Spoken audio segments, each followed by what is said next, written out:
ዘመን ሲተካ የሰለሞናውያን ስልጣን ወደ ጎንደር ተዛወረ። ጎንደር ውስጥ በርካታ ሙስሊሞች የነበሩ ቢሆንም እጅግ ጭቁኖች ነበሩ። በቀኝ እጅ የማይጨበጡ፣ አብሯቸው ማዕድ የማይቀረቡ፣ የማይጎራበቷቸው ተደረጉ። እስላም ጌ በተባለ የተገለለ ቦታ ውስጥም እንዲኖሩ ከመደረጋቸው በላይ ከንግድ በስተቀር ምንም አይነት ሚና እንዳይኖራቸው ተደረገ። የጎንደር ሥርወ መንግሥት በአንድ ጎኑ ሙስሊሞች ትንሽ እፎይታ ያገኙበት ዘመንም ነበር። እርስ በርስ በስልጣን ሽኩቻ ይታመስ የነበረው መንግሥት በዘመነ መሳፍንት ተወጥሮ ተይዞ ነበር። ካቶሊኮችና ኦርቶዶክሶች እርስ በርሳቸው ሲጫረሱ ቆዩ። በ1855 ዘመነ መሳፍንት ተገባዶ የሙስሊሞች ፍዳ እንደ አዲስ ይቆጠር ጀመር። ከመነሻው ሙስሊሞችን ማዳከምን አገራዊ ፖሊሲ አድርጎ ጦር የሰበቀው የአፄ ቴዎድሮስ ግፈኛ መንግሥት ስልጣን ያዘ። አፄው የወሰዳቸው የፖሊሲ እርምጃዎች ቤተ ክርስቲያንን የሚያስከፉ በመሆናቸው በተቀናቃኛቸው አፄ ዮሐንስና በእንግሊዞች ትብብር ስልጣናቸው አከተመ። በጭካኔ ቴዎድሮስን ያስከነዳው የዮሐንስ ዘመነ መንግሥት ተጀመረ። የሙስሊሞች ደም ደመ ከልብ ተደርጎ ይታረዱ ጀመር። ወይ ተጠመቁ ወይ አገር ልቀቁ በሚል ተዘለዘሉ። ሙሉ ለሙሉ እስላማዊ ኤሪያዎችን በግድ ክርስቲያን የማድረግ ሂደቶች አሉ።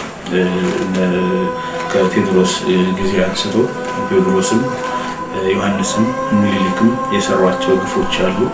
በሺ የሚቆጠሩ ህዝቦች ነው። ለምሳሌ አፄ ዮሐንስ 1878 ከጎሮ ሜዳ ጉባኤ በኋላ ባደረጉት ዘመቻ በርካታ ጥፋቶችን አድርሰዋል። በአንድ ቀን 1886 ወሎ ላይ በክ የሚባል ቦታ ላይ 20,000 ሙስሊሞች በግድ እስልምናን አንተውን በማለታቸው ታርደዋል። 500,000 የኦሮሞ ሙስሊሞች በግድ ክርስቲያን ተደርገዋል። 50,000 ኦሮሞ ያልሆኑ ሙስሊሞችን በግድ ክርስቲያን ተደርገዋል። አፄ ምኒልክም እንደዚሁ ኪታብ የሚባል እንዳይኖር እስላማዊ መጻሕፍቶችን የማጥፋት ዘመቻዎችን ፈጽመዋልና ሰው የሚማርበት ከዲን የመነጠል ከሃይማኖቱ የማጥፋትና ዑለሞችን የማጥፋት ሂደቶችን ተከትለው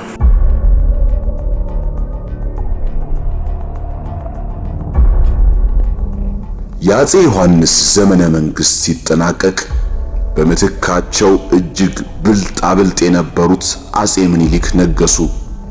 ሉዓላዊነቷ ተጠብቆ የቆየችውን ሐረርንም በ1887 ደፈሯት። ከተማዋ መሃል ላይ የነበረውን ረኡፍ ፓሻ መስጂድ ወደ ቤተ ክርስቲያንነት በማስለወጥም ለትውልድ ተላላፊ ቂም ተከሉ። ሙስሊሞችን አሸማቀቁ። ሕዝቡን በሱስ አስጠመዱ። ሲወርድ ሲዋረድ የመጣው የሰለሞናውያን ግፍ በዚህ የሚያበቃ አልነበረም። ከምኒልክ ሞት በኋላ ስልጣን ይዞ የነበረው ልጅ ኢያሱ እስልምናን በመቀበሉ የተነሳ አገር ተሸበረች። ሙስሊም እንዴት ኢትዮጵያን ይገዛል በሚል ቤተ ክርስቲያንና መኳንንት ባስነሱት ግርግር በ3 ዓመታት ጊዜ ውስጥ ልጅ ኢያሱ ወርደው ራስ ተፈሪ ተተኩ። ኃይለ ሥላሴ በሚለው ስማቸው የሚታወቁት ራስ ተፈሪ ሙስሊሙን እንደ ቀድሞ በግልጽ ማጥቃቱን አልመረጡም። ይልቁንም እጅግ ስልታዊና ዘላቂ ውጤት ባለው መንገድ ሙስሊሙን ማዳከም ጀመሩ። ሙስሊሙን ከብሔራዊ ጥቅሙ ማራቅ፣ ከትምህርት ማግለል፣ በሀገራዊ ስሜቱ ላይ ቀዝቃዛ ውሃ መቸለስና ነጋዴውን ማክሰር ተያያዙት። አፄ ኃይለ ሥላሴም ብዙ ጸረ እስላም እርምጃዎች ወስደዋል። ሙስሊሙ ትምህርት ላይ እንዳይሳተፍ እንደዚሁም ሚሽነሪዎች ሙስሊም አካባቢ እንዲንቀሳቀሱና ወደ ክርስትና እንዲጠሩ ስፖንሰር ከማድረግ ጀምሮ ሕግ በማውጣት አግዟቸዋል። እንደዚሁም ህዝባዊ ኑሮ እድገት ሚኒስቴር የሚባል መስሪያ ቤት ሙስሊሙ ላይ እርምጃ የሚወስድና ከላይ ሲታይ ሃይማኖታዊ ነገሮችን ሳይሆን እድገት ላይ የኑሮን እድገት ማበልጸግ አድርገው ቢመለከቱም ውስጡ ያለው ነገር ለእስልምና ኢምፖርታንት የሆኑ ሰዎችን ማጥቃት፣ አንዳንድ ቦታዎች ላይ ማክፈር፣ እንደዚሁም ደግሞ ሐረር ላይ የተደረገው የሚታወቅ ነገር ነው። የሙስሊሙ ሴንተር ተብለው የሚታወቁት እንደ አክሱም ያሉትን ሙስሊም መስጊድ እንዳይኖራቸው ነጻነት እንዳይኖር ሲጋፉ የሙስሊም ሴንተር ተደርገው የነበሩትን እንደ ሐረር እንደ ጅማ ያሉትን ማጥቃት ብቻ ሳይሆን መስጂድን ወደ ቤተ ክርስቲያን ቀይሮ የማሸማቀቅ አይነት እርምጃዎች ነበሩ። በሱስ እንዲጠመዱ የማድረግ ሂደቶች ሐረርም ላይ ተፈጽሟል። በአፄው ዘመነ መንግስት መካከል ኢትዮጵያ ለ5 ዓመታት በቆየችበት የቅኝ ግዛት ዓመታት ውስጥ ኢትዮጵያውያን ሙስሊሞች የተሻለ ነጻነት መጎናጸፍ ችለው ነበር።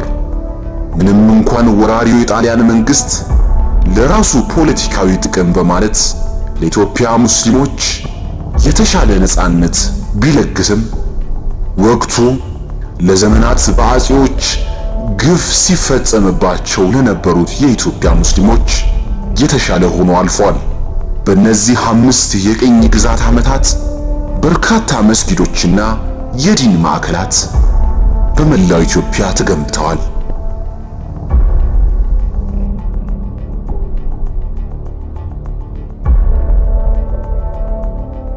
ምኒልክ ሊያጠፏት ያልቻሏትን የመጨረሻዋን ኢስላማዊ ሱልጣኔት ጅማን ህልውና መሪዋን እስር ቤት በመክተት የደመደመው የኃይለ ሥላሴ መንግስት የሙስሊሙን ፖለቲካዊ ተሳትፎ ለመግደል ከፍተኛ ጥረት አድርጓል። ሙስሊሙ ከትምህርትና ከሃይማኖቱ አንዱን እንዲመርጥ በዘዴ በማስገደድም የአገሪቷን ግማሽ ህዝብ በድሏል። ከዛ ውጭም ሙስሊሙ ሆን ተብሎ በፖሊስነት በደህንነት መንግስት ባለስልጣን እንዳይሆን የማድረግ ህዝባዊ ኑሮ እድገት ሚኒስቴር ያሳለፋቸው ውሳኔዎችና የቦርድ ቃለ ጉባኤው ምናምን ይታያልና ትምህርት ሚኒስቴርም ጋር ስንመጣ ከትምህርት ወይ ከሃይማኖታችሁ አንዱን ምረጡ ነበር። በዚህ ሰበብ ብዙ ሙስሊሞች ከምን ከፍል ብለው ሸሽተዋል። በሐቂቃ ደግሞ ይህንን ስማቸውን ለውጠው ትምህርት ውስጥም ገብተው ተምረው ያለፉ ሰዎችም አሉ። እንደ ታሪክ ወደ ኋላ መለስ ብለን ስናይ በተለይ የአፄ ኃይለ ሥላሴ መንግስት መጨረሻው የሰለሞናዊ መንግስት እንደመሆኑ ብዙ ጥፋቶችን በረቀቀ ዘዴ ፊት ለፊት እንደ ዮሐንስና እንደ ቴዎድሮስ ሚኒሊክ ግጭት የነበረበትና አግሬሲቭ የሆኑ የኃይል እርምጃዎች ሳይሆን በዘዴ የተሞላ የማጥፋት እርምጃ በጥቅማ ጥቅም ሃይማኖቱን ማስለወጥ፣ ትምህርት ላይ እንዳይሳተፉ፣ አንድነት እንዲያጡ፣ ከሙስሊም ውስጥ መብት ነፃነት የሚጠይቁ ሰዎች ቦታ እንዳያገኙና ብለው የሚኖሩ ሰዎችን ፕሮሞት የማድረግ ሂደቶች በስፋት ተስተውለዋልና እነዚህ ሁሉ የመንግስታቶቹ ፖሊሲዎች ናቸው።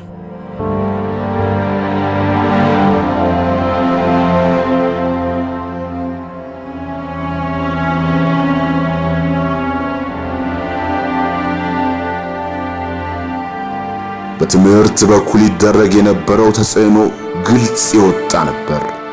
በትምህርት ሚኒስቴርነት ደረጃ ተቀምጠው ስርዓተ ትምህርቱን ይቀርጹ የነበሩ ግለሰቦችም በግልጽ ለክርስትና እንዲያድሉ ተደርጓል። በትምህርት ላይ በመናይበት ጊዜ በተለያዩ ትምህርት ተቋማት ውስጥ ሙስሊሙ ቁጥሩ አናሳ ነው። እንደውም 20 ዓመት በፊት ወደ ኋላ መለስ ስንል ምንም ሚና ያልነበረበት ሁኔታ አለ። ይሄ ማለት በሀገሪቷ ጉዳይ ላይ የሚወስኑት አቅጣጫ የሚያሳዩት የሚናገሩት የሚደመጡት ፖለቲካውንም የሚዘውሩት በሁሉም አቅጣጫ የሀገሪቷ ላይ ወሳኝ የሚባሉ ሚና ያላቸው ሰዎች ሙስሊም ያልሆኑ ሰዎች ነው። ሙስሊሞች ይሄንን እድል አላገኙም። እንደዚሁም የሙስሊሙ ባህል፣ ታሪክ፣ ማንነቱ፣ እሴቶቹ የሀገሪቷ አካል ተደርገው አልተወሰዱም።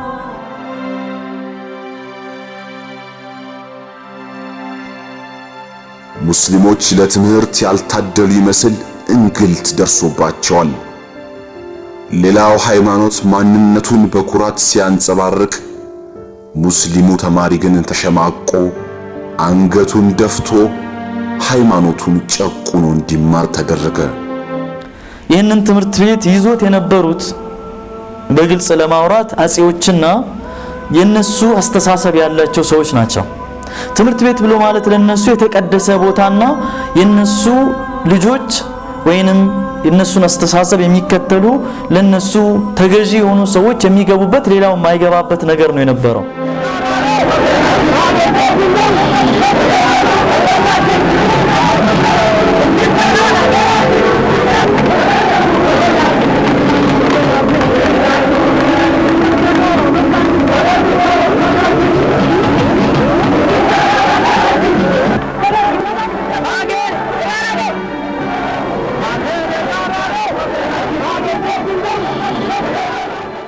በአጼው ኢፍትሐዊ መንግስት እንግልት የደረሰበት ሙስሊሙ ህብረተሰብ ሚያዝያ 1 1966 ምሬቱን አሰማ።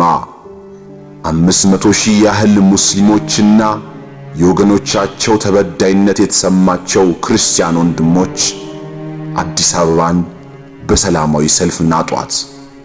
በርካታ የመብት ጥያቄዎችን አነሱ። ለአንዳቸውም እንኳ ምላሽ ለመስጠት ፍላጎት ያልነበረው ግፈኛው መንግስት ግን በተስፋ ለማታለል እንደሞከረ ውድቀት ቀደመው። የሶሻሊስት አብዮት አገሪቱን ከቤተ ክርስቲያን ጋብቻዋ አፋቶ ዓለማዊ ሥርዓት ተመሰረተ። ዛሬ መስከረም 2 ቀን 1967 ዓመተ ምህረት ጀምሮ ቀዳማዊ ኃይለ ሥላሴ ከስልጣናቸው ወርደዋል። ለሙስሊሞች ታላቅ ፍስሐ ነበር። ሙስሊሞች ንጉሠ ነገሥቱን ከጠየቋቸው የመብት ጥያቄዎች ቢያንስ 3ቱ ምላሽ አገኙ። ሙስሊሙ በምክክር የሚመራበት የያኔው የኢትዮጵያ እስልምና ጉዳዮች ከፍተኛ ምክር ቤት በሐጂ ሙሐመድ ሳኒ ሐቢብ ሊቀመንበርነት ተመሰረተ። የሙስሊም በዓላት ብሔራዊ ዕውቅና ተሰጣቸው። በኢትዮጵያ የሚገኙ ሙስሊሞች ይባል የነበረውም ኢትዮጵያውያን ሙስሊሞች በሚል ተቀየረ። ምንም እንኳ ደርግ በለጋ ዕድሜው ሳለ ጭቁን ሃይማኖቶችን ለማነቃቃት ቢጥርም ሲቆይ ግን በሶሻሊዝም ርዕዮተ ዓለም ሰበብ ሃይማኖትን እንደ አደንዛዥ ዕፅ መቁጠር ጀመረ። ሃይማኖተኝነትን አኮሰሰ። በውጤቱም መድረሳዎች ተመናመኑ፣ ዛውያዎች ነጠፉ፣ ዑለማዎች በቀይ ሽብር ሰበብ ተረሸኑ።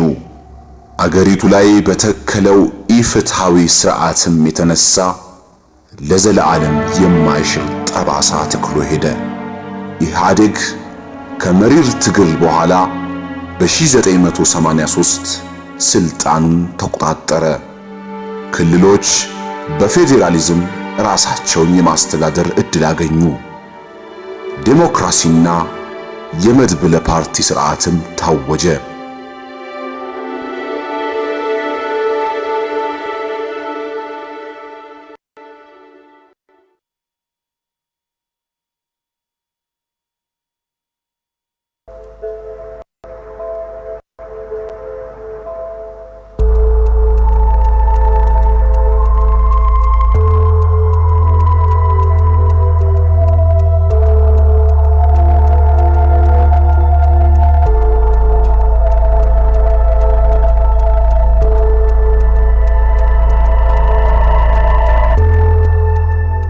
ለ17 ዓመታት ያህል አሰቃቂውን የደርግ ሥርዓት ሲታገል የቆየው ኢህአዴግ በ1983 ወደ ስልጣን ሲወጣ በአገሪቱ የዴሞክራሲ ሥርዓት ለመገንባት ቃል ገባ። በሽግግር መንግስት ምስረታ ወቅትም የተለያዩ የፖለቲካ ርዕዮተ ዓለሞችን የሚያራምዱ የፖለቲካ ፓርቲዎችን ወደ ሽግግር መንግስቱ ጉባኤ በመጋበዝ ለመድብለ ፓርቲ ሥርዓት መመስረት ያለውን ቁርጠኝነት ማሳየት ችሎ ነበር። በማህበራዊና ኢኮኖሚያዊ ጉዳዮችም ላይ ሚዛናዊ የሆነ ሥርዓት ለመፍጠር አሳይቶት የነበረው አቋምም የሚዘነጋ አልነበረም። በተለይም የሃይማኖቶች እኩልነትን በማያሻማ መልኩ በማጽደቅ ከቀድሞዎቹ አሰቃቂ የፊውዳልና የሶሻሊስት ሥርዓቶች ፈጽሞ የተለየ የነጻነት ምህዳር መፍጠር ችሏል። ለዚህም በ1987 የጸደቀው የኢትዮጵያ ሕገ መንግሥት አብይ ማሳያ ነው። የሕገ መንግሥቱ መጽደቅ በዘራቸውና በሃይማኖታቸው ሳቢያ አፈና ይፈጸምባቸው ለነበሩት ኢትዮጵያውያን በተለይም ለኢትዮጵያውያን ሙስሊሞች ትልቅ እፎይታ ነበር። ከዚህም በላይ የመደራጀት መብትና ሐሳብን የመግለጽ ነጻነት በሕገ መንግሥቱ ጉልህ ቦታ ተሰጣቸው። በደርግ ዘመነ መንግሥት ተመስርቶ የነበረው የኢትዮጵያ እስልምና ጉዳዮች ጠቅላይ ምክር ቤት